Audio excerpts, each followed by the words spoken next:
Recently, I did a live video on Instagram and used a black and white filter. If you'd like to learn how to use filters, and more importantly, how to find filters you really like, stay tuned for today's episode and I'll share also why you may want to use filters, as well as some tips for your bio link and Instagram captions. All this and more coming up on this episode of the Instagram Insider Hacks podcast.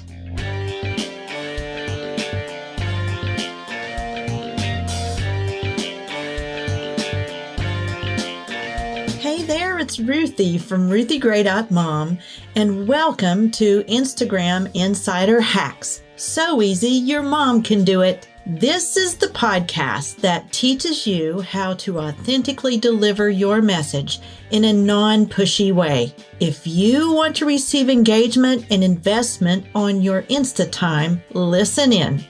And now, here's your host, me, Ruthie Gray. Krista Hutchins at Do a New Thing. Teach me about filters for stories. What are some best practices? Where do you get other ones besides the ones native in Instagram?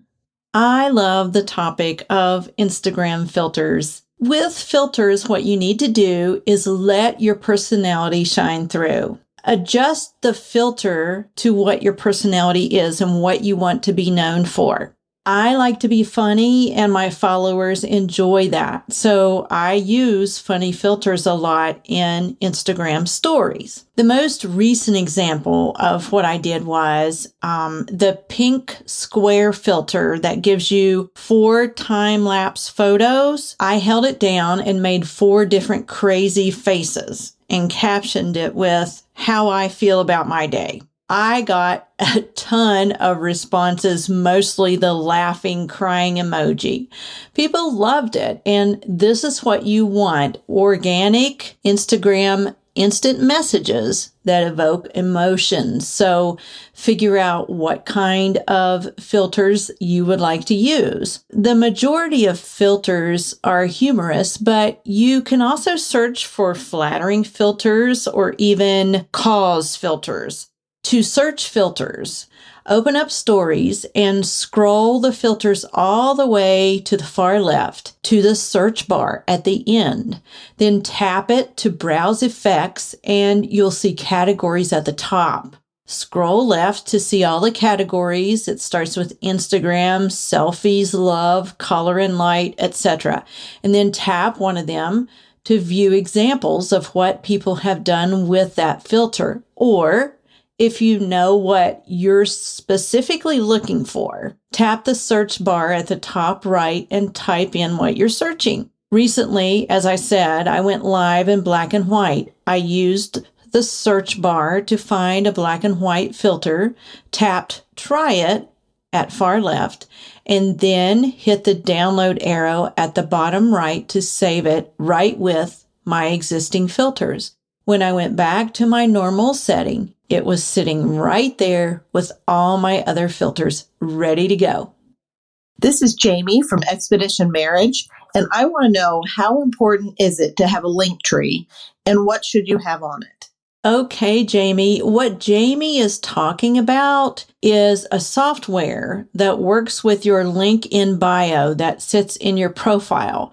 And this software drives traffic to a specific website, email opt-in, or something else. There are many options available, and one of them is Linktree, spelled linktr.ee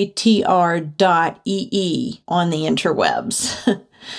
The free version of Linktree gives you a link to sit in your bio. This link always stays the same, and you can have up to 5 separate categories for free. How this works is when followers hit that link in bio, it opens up a landing page with up to 5 different buttons, which you can label like today's blog post, my Etsy shop, grab your checklist, or whatever you want to say for that landing page, and each one holds that specific link. It's important to have something like this because chances are you don't drive your traffic to one specific site unless you're a large established company. For instance, I drive traffic to my blog, my podcast, my products, my coaching sales page, and my opt-ins. Sometimes I send traffic to my affiliate products. The software I use is called later.com, and it also has a free link version. I use the paid version now because I can have as many links as I want. If you go to my link in bio and hit it, you can scroll down through my feed, select any photo, and it will take you to the specific link I mentioned. I also have a button at the top right that says 7-Day Instagram Story Challenge, which receives lots of traffic. And by the way, if you haven't taken that challenge and you want to learn more about how to present your stories or use filters there and add GIFs to suit your personality, I will interact with you through that challenge. To access this, either hit that link in bio or follow me on Instagram to access that, or go to my website at ruthiegray.mom and you'll see the challenge there as well. To answer your question, Jamie, unless you are driving traffic to just one resource or website, I do advise that you use software like Linktree or later.com. I'll leave the links for both of these in the show notes. Hi, Ruthie. This is Dawn Klingy. And my question is there an ideal length for Instagram captions? Okay, length for IG captions. This is a good one. Dawn is talking about the words we put in our feed posts underneath the photo. The best thing you can do for captions is to vary the length. Experts tell us this. So stagger long form, short, and medium to switch it up. This strategy works well, and I know it does personally. The reason you want long form sometimes, also some refer to this as mini blogging, is to keep people on your page longer. Instagram recognizes when this happens and rewards you by pushing out your content and showing it to more people. The reason you don't want to always have long form content is because not everyone wants to read a book every day or every time they come to your Instagram account. There simply isn't time. And some will give up on your content and engage less if you regularly post long-form content. Medium-form content works well when you want to just get a quick point across. And short content gives people kind of a sigh of relief because if they're trying to engage with you, because we all know engagement on others' content is important to receive engagement on our own, they can quickly scan your quote or your short caption, or maybe even you just post emojis for that day, and then they can move on. So my best advice is to switch it up. Try this out because it works really well for me. So there you have it, how to find the best Instagram filters, the Scoop on Link in Bio software like Linktree and later.com, and great advice on caption length. Which tip was your favorite? Send me a DM and I'll share it in my stories and tag you on Instagram. Before we go, I have 2 more member questions, and here they are. Hey, Ruthie, I have a question for you this morning. I want to know the very best ways to find fabulous hashtags for every kind of post. So if you would address easy, good, powerful, strong ways to find great hashtags, I would love to hear your answer on that. Thanks, girl. Hey, y'all.